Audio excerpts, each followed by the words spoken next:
여호와께로부터 예레미야에게 말씀이 임하니라. 이르시되 너는 여호와의 집 문에 서서 이 말을 선포하여 이르기를 여호와께 예배하러 이 문으로 들어가는 유다 사람들아, 여호와의 말씀을 들으라. 만군의 여호와 이스라엘의 하나님께서 이와 같이 말씀하시되 너희 길과 행위를 바르게 하라. 그리하면 내가 너희로 이곳에 살게 하리라. 너희는 이것이 여호와의 성전이라, 여호와의 성전이라, 여호와의 성전이라 하는 거짓말을 믿지 말라. 너희가 만일 길과 행위를 참으로 바르게 하여 이웃들 사이에 정의를 행하며 이방인과 고아와 과부를 압제하지 아니하며 무죄한 자의 피를 이곳에서 흘리지 아니하며 다른 신들 뒤를 따라 화를 자초하지 아니하면 내가 너희를 이곳에 살게 하리니 곧 너희 조상에게 영원 무궁토록 준 땅이니라. 아멘. 2021년 마지막 주일입니다. 시작도 중요하지만 마지막은 더 중요합니다. 2021년을 어떻게 시작했는지 생각해 볼 수 있었으면 좋겠습니다. 그리고 지금 나의 모습은 또 어떤지도 점검해 보았으면 좋겠습니다. 어떤 분은 시작은 멋있게 잘한 것 같은데 중간에 마음이 해이해져서 계획한 대로 잘 살지 못하다가 지금까지 열심히 살아가지 못한 상태일 수 있을 것입니다. 또 어떤 분은 시작은 비록 잘 못했지만 중간에 새로운 결심과 각오로 열심을 내어서 현재 지금은 처음 시작할 때보다도 여러 면에서 좋은 상태일 수도 있을 것입니다. 여러분의 지금 상태는 어떤 상태이십니까? 처음과 비교해 보았을 때 지금의 상태는 어떤 상태인지 잘 생각해 보면서 오늘 말씀 들으실 수 있기를 바랍니다. 가장 이상적인 것은 무엇일까요? 시작도 잘하고 중간에도 잘하고 마지막에도 잘하는 것이겠죠. 혹시 여러분 중에 시작을 잘 못했고 중간에도 잘 못한 분이 계십니까? 그렇다면 마지막이라도 잘 마무리할 수 있기를 바랍니다. 마무리만 잘해도 소망이 있습니다. 그동안 잘못 살았던 부분에 대해서는 이미 지나간 일이기 때문에 어떻게 되돌릴 수 없죠. 하지만 적어도 마무리만이라도 잘하면 안 좋은 방향으로 일이 더 커지는 것은 막을 수 있습니다. 늦었다라는 생각을 버리고 그 시점에서라도 다시 용기를 내어서 시작하는 사람은 새로운 기회를 잡을 수 있고 또 새로운 소망을 가질 수 있습니다. 이전의 삶보다 훨씬 더 밝은 미래가 보장된다라는 사실을 믿으시고 힘을 내시기를 바랍니다. 예레미야서를 우리가 읽다 보면 마지막이라는 단어를 많이 묵상하게 되는 것 같습니다. 요즘 새벽에 예레미야서를 묵상을 하고 있는데요, 많은 성경 말씀 중에 이 마지막이라는 이 단어를 더욱더 많이 묵상하게 되고 실제적으로 하나님께서 예레미야를 통해서 이러한 메시지를 많이 던지시는 것을 보게 됩니다.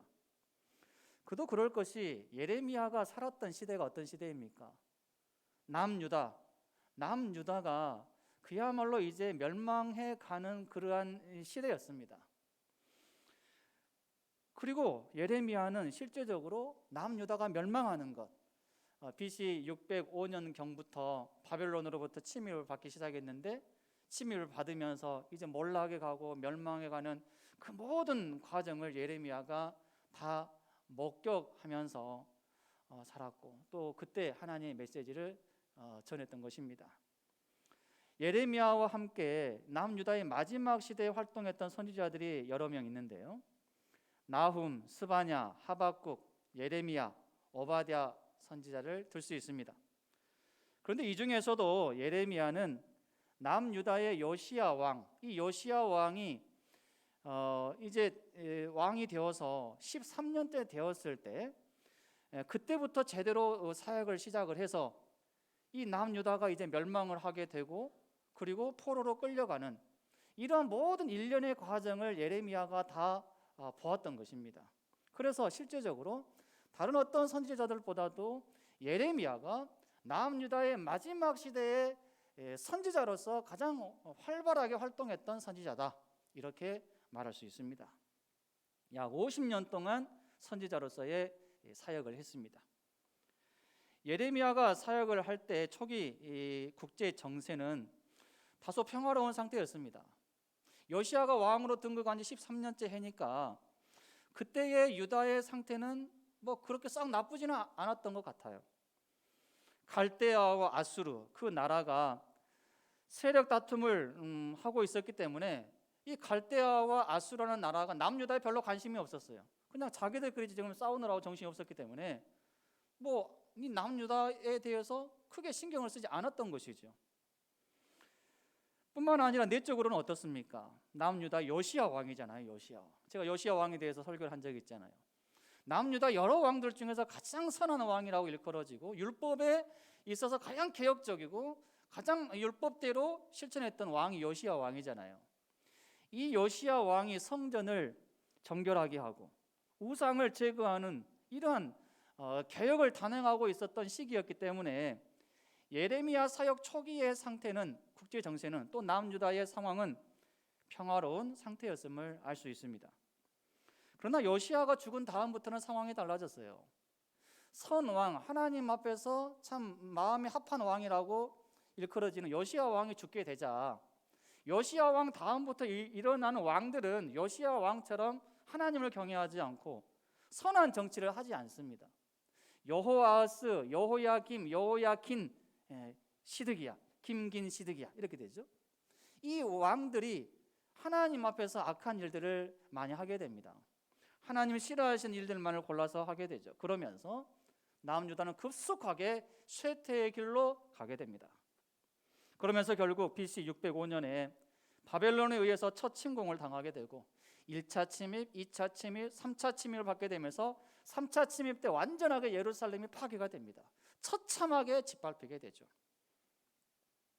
이렇게 볼 때 예레미야가 활동하던 시기는 이스라엘 민족이 가장 참혹하고도 광범위하게 시련을 당한 비운의 시기였음을 알 수가 있습니다.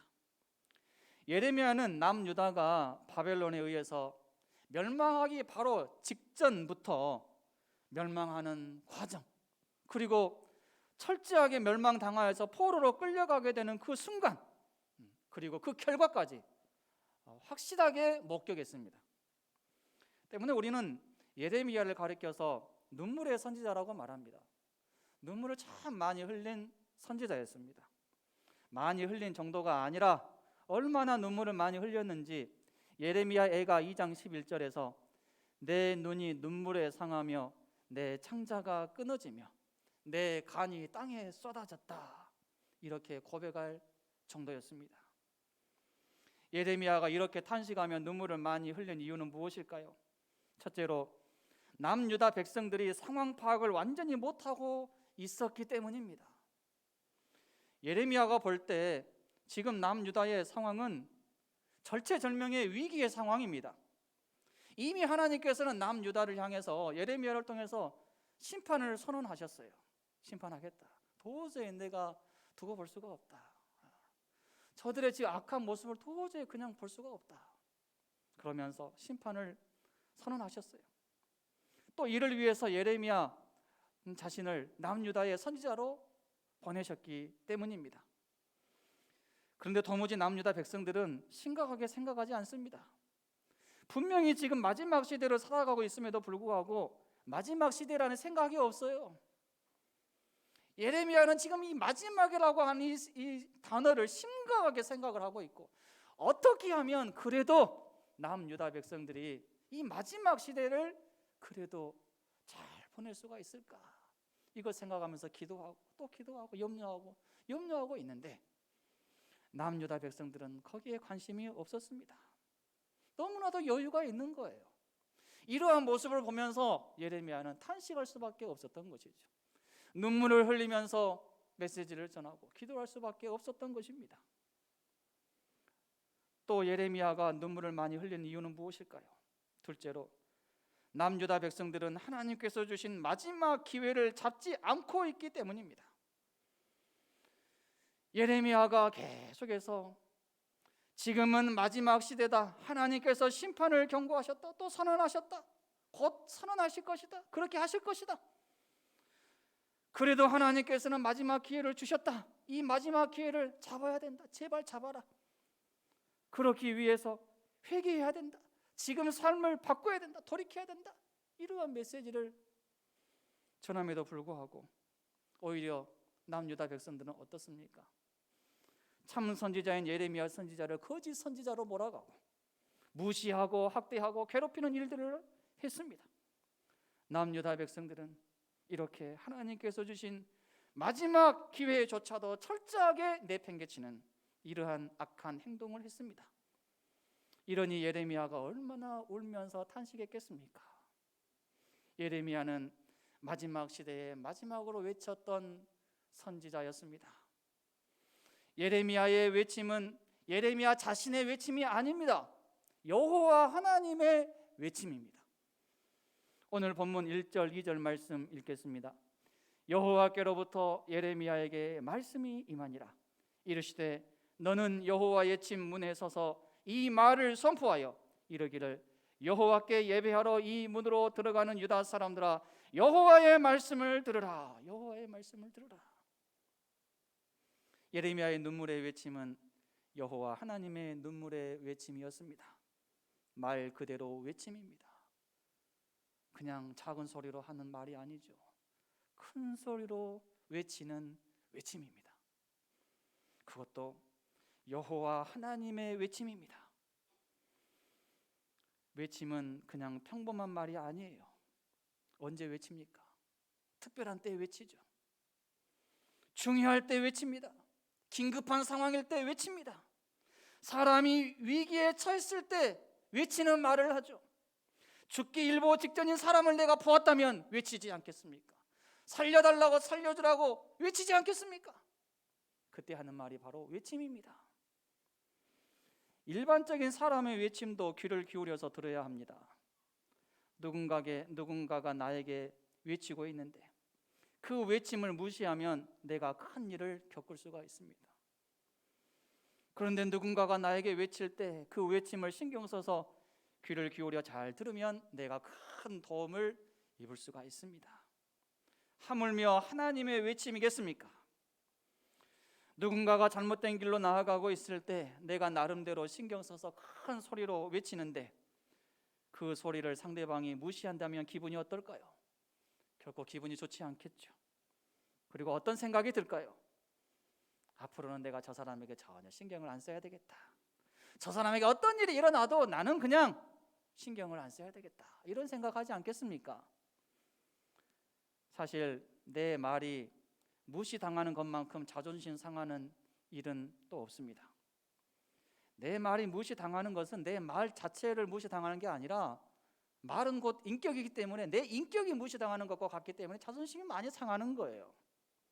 만일 내가 상대방에게 전혀 의미 없는 말, 유익하지 않는 말, 필요가 없는 말을 했다면 그 말에 대해서 무시당하는 것은 그래도 어느 정도 이해가 됩니다. 그럴만하죠. 그러나 그렇지 않고 내가 나름대로 신경을 써서 상대방에게 도움이 되는 말을 했는데 상대방이 내 말을 무시하는 것 같은 반응을 보이면 굉장히 기분이 나쁘다는 것입니다. 예레미야 선지자가 활동할 당시에 유다 백성들의 태도가 이러한 태도였습니다. 아무리 하나님께서 예레미야를 통해서 메시지를 외쳐도 그 메시지에 귀를 기울이지 않았고 제대로 듣지를 않았습니다. 그러니 삶에서 어떤 변화가 일어나겠습니까? 하는 것마다 하나님의 마음을 아프게 하고 하나님을 힘들게 하는 그런 일들만 하게 된 것이죠.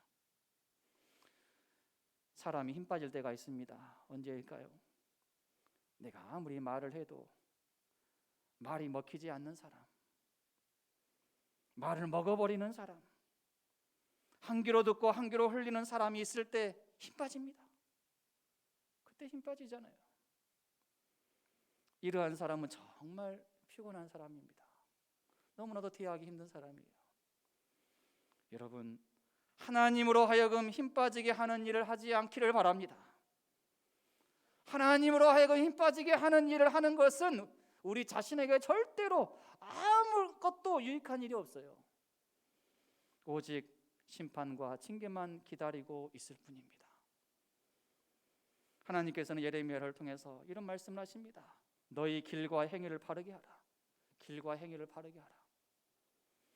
하나님은 구체적으로 너희 길과 행위가 지금 잘못되어 있기 때문에 바르게 하라 이렇게 말씀을 하고 있는 거죠. 지금 바르게 하고 있다면 바르게 하라고 말씀하실 필요가 없죠. 칭찬하시겠죠. 아, 잘하고 있다. 계속해서 잘해라. 그런데 바르게 하라라고 하는 이 말씀에는 지금 유다 백성들이 잘못된 길로 가고 있고 잘못된 생각을 하고 있기 때문에 바르게 하라, 바르게 하라 이런 말씀하고 있는 것 아니겠습니까? 하나님 앞에서 바른 길과 행위가 있음을 명심하시기 바랍니다. 하나님 앞에서 하나님께서 생각하시는 바른 길이 있고 바른 행위가 있는 거예요. 우리는 우리 자신에게 질문을 던져야 됩니다. 내가 걷는 이 길이 하나님 앞에서 지금 바른 길인가? 항상 생각해야 됩니다. 생각하실 수 있기를 바랍니다. 내가 지금 2021년 또 여기까지 걸어왔는데 내가 바른 길을 걸어갔는가? 특별히 하나님 앞에서 내가 바른 길을 걸어왔는가? 생각해 봐야 됩니다. 또 지금 내가 취하고 있는 이러한 행동, 취하고 있는 자세가 하나님 앞에서 바른 행동인가? 바른 자세인가? 이것을 항상 생각하면서 내 자신에게 질문할 수 있어야 돼요. 이런 질문을 잘하면 우리가 하나님 앞에서 바르게 살아갈 수가 있습니다. 바른 길과 바른 행위가 무엇인가를 잘 판단하기 위해서 반드시 가져야 되는 기준이 있습니다. 그것은 바로 하나님의 말씀 앞에서입니다. 하나님의 말씀을 기준으로 삼아야 된다라는 거예요. 이것으로 기준을 삼고 나의 길과 행위가 어떤 상태인지 정확히 판단해야 됩니다. 하나님의 말씀이 없는데 어떻게 판단할 수가 있습니까? 내 생각대로 그냥 판단합니까? 아니잖아요. 성도는 하나님의 말씀이 기준이 되어야 됩니다. 믿으시기를 바랍니다. 하나님 말씀 외에 다른 기준 삼아서는 안 됩니다. 하나님 말씀 외에 다른 기준을 삼고 내 자신을 판단하면 판단에 오류가 생깁니다. 심각한 오류가 생겨요. 내 나름대로는 바른 길, 바른 행동을 하고 있다. 이렇게 잘못된 판단을 내릴 때가 많습니다. 우리가 큰 병에 걸리면 왜 실력 있는 의사가 있는 큰 병원으로 가려고 합니까? 정확한 진단, 정확한 판독을 받기 위해서죠. 물론 큰 병원에 있는 큰 의사라고 해서 완벽하게 판독할 수 있는 것은 아니겠죠. 그러나 적어도 지방병원보다 어진할 가능성은 훨씬 적기 때문에 이왕이면 좀 여유가 있으면 그래도 서울에서 큰 병원에서 좋은 의사에게 검사를 받고 치료를 받으려고 하는 것이겠죠. 하나님의 말씀은 캐논입니다. 정경이고 원리이고 규범이고 원칙입니다. 아무리 나름대로 착하게 산다 한들 하나님의 말씀에 어긋난 삶을 사는 사람은 결코 착한 사람이 아닙니다. 하나님 앞에서 악한 사람입니다. 실제로 악한 사람이에요. 그동안 겉으로만 착한 사람인 척 착각하며 살았을 뿐입니다. 그동안 자기 자신을 제대로 보지 못했기 때문에 자신을 향해서 그래도 나 정도면 괜찮지, 나 정도면 괜찮게 살았지 이렇게 말하는 것뿐입니다. 그러나 하나님의 말씀의 기준에서 자신을 바라보면 고개를 제대로 들 수 없을 것입니다. 내가 얼마나 죄인인가 이것이 드러나기 때문이죠. 그런데 남유다 백성들은 도무지 하나님의 말씀으로 기준을 삼지 않으려고 하니 얼마나 악한 일입니까? 그래서 하나님은 탄식하시면서 예레미야를 통해서 외치고 있는 것입니다. 또한 하나님께서는 예레미야를 통해서 거짓말을 믿지 말라 이렇게 외치십니다. 4절 말씀입니다. 너희는 이것이 여호와의 성전이라 여호와의 성전이라 여호와의 성전이라 하는 거짓말을 믿지 말라. 예레미야 당시에 거짓 선지자들이 많이 있었습니다. 백성들은 참 선지자인 예레미야의 말을 듣지 않고 거짓 선지자들의 말을 들었고 거기에 미혹되었습니다. 거짓 선지자들은 이렇게 말합니다. 지금 성전 여전히 존재하고 있고 우리가 이 성전에서 예배만 계속해서 드린다라고 하면 안전할 것이다. 절대로 이방 나라에 의해서 침입을 받지 않는다. 예레미야가 하는 말대로 절대로 이 나라가 어려움을 당한 일은 없을 것이다. 이러한 말들을 하면서 그야말로 거짓 선지자들에게 미혹이 되었습니다. 그러나 이들의 생각은 사탄에게 미혹된 데어서 나오는 잘못된 생각, 완전한 착각이었습니다. 물론 하나님께서는 예배를 드리는 것 중요하게 보시죠. 그런데 당시 유다 백성들의 예배 드리는 자세, 마음이 완전히 잘못되었습니다.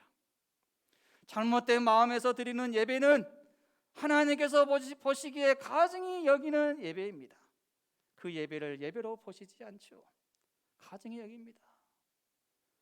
그래서 가증한 예배를 드리지 못하게끔 성전을 처참하게 무너뜨리겠다라고 예레미야를 통해서 말씀하셨는데, 그 유다 백성들은 거짓된 선지자들의 말을 들으면서 예레미야의 말을 듣지 않습니다. 하나님의 말씀을 듣지 않아요.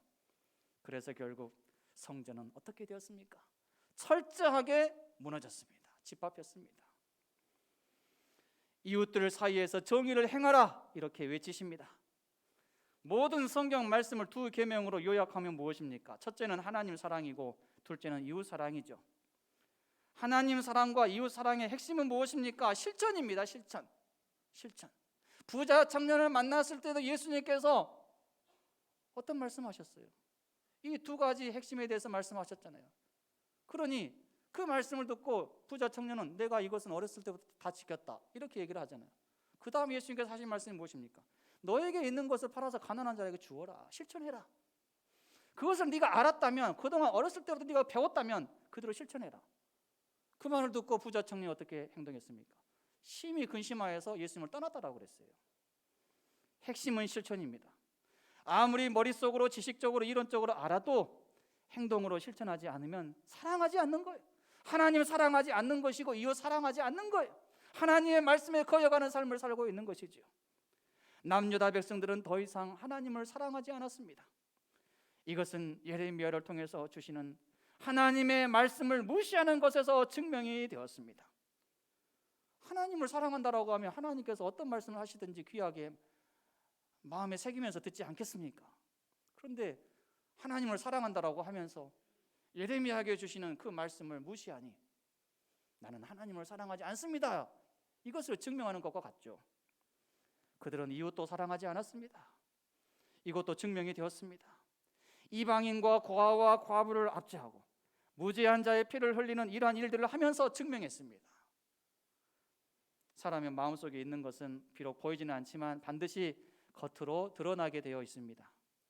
마음으로 하나님을 사랑하지 않으면 반드시 겉으로 하나님을 사랑하지 않는 모습이 나타나게 되어 있어요. 더군다나 사람은 속일 수 있을지 몰라도 하나님은 절대로 속일 수 없습니다. 마음을 창조하신 하나님을 어떻게 속일 수가 있겠습니까? 우리 모두 한 해를 마무리하는 마지막 주일에 하나님 앞에서 우리의 마음을 솔직하게 정직하게 살펴봅시다. 거짓된 마음, 교만한 마음이 있다면 회개함으로 내려놓읍시다. 이것은 부끄러운 일이 아닙니다. 오히려 용감한 일입니다. 왜냐하면 회개 자복하는 심정으로 내려놓을 때 그때 비로소 하나님께로부터 은혜와 긍휼을 입게 될 것이기 때문입니다. 여호와의 외침은 어떤 외침입니까? 우리에게 복을 주기 위한 외침입니다. 3절 말씀, 7절 말씀 함께 읽겠습니다. 만군의 여호와 이스라엘의 하나님께서 이와 같이 말씀하시되 너희 길과 행위를 바르게 하라. 그리하면 내가 너희로 이곳에 살게 하리라. 내가 너희를 이곳에 살게 하리니 곧 너희 조상에게 영원 무궁토록 준 땅이니라. 여러분, 여호와의 외침은 하나님께서 남유다 백성들을 얼마나 사랑하시는가, 이것을 증명해 주는 외침이었습니다. 또한 여호와의 외침은 하나님께서 남유다 백성들에게 얼마나 복을 주시기를 원하시는가, 이것을 보여주는 외침이었습니다. 믿으시기를 바랍니다.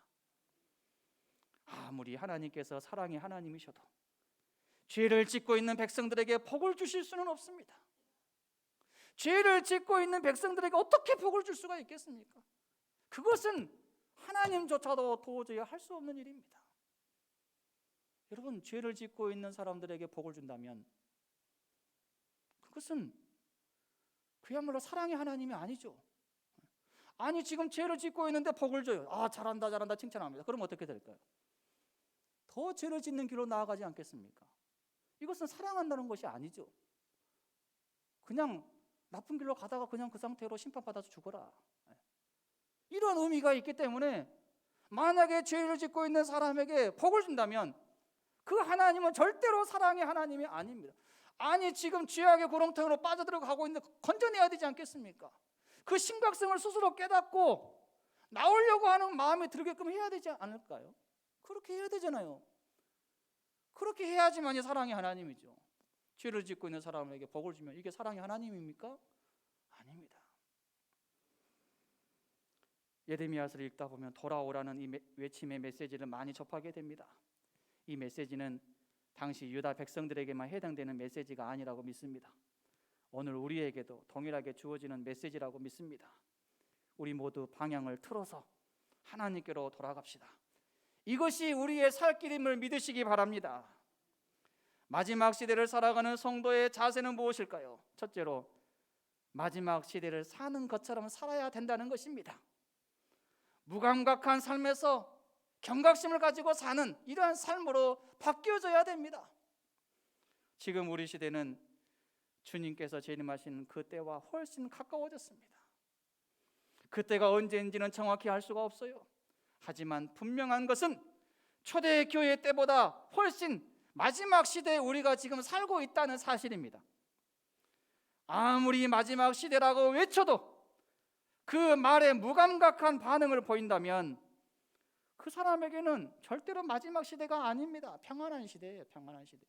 예레미야의 메시지를 듣고 있었던 그때 당시에 남유다의 백성들의 상태와 똑같습니다. 남유다 백성들이 안전하다 지금 무슨 말 하느냐? 그러면서 도무지 그 말을 믿지 않았던 거죠. 마지막 시대라는 말에 전혀 신경을 쓰지 않습니다. 죽은 시체는 감각이 없어요. 그런데 우리 살아있는 자가 죽은 자처럼 감각이 없는 삶을 살아서 되겠습니까? 안 되겠죠. 우리 모든 성도들은 무감각한 삶을 살지 않고 지금 이 마지막 시대임을 깨닫고 경각심을 가지며 살 수 있기를 바랍니다. 두 번째로, 마지막 시대를 살아가는 우리 성도의 자세는 여호와의 말씀을 잘 들어야 한다는 것입니다. 머리로만이 아니라 가슴으로 들어야 되고 행동으로 옮겨야 됩니다. 어떤 메시지에 귀를 기울이십니까? 어떤 소리에 귀를 기울이십니까? 하나님의 말씀의 소리에 귀를 기울이시기 바랍니다. 귀를 쫑긋 세우시기 바랍니다. 다른 어떤 소리보다도 하나님의 말씀의 소리에 더 귀를 기울이시고 그 말씀을 마음으로 받으시고 그 마음으로 받은 말씀을 실천으로 옮길 수 있기를 바랍니다.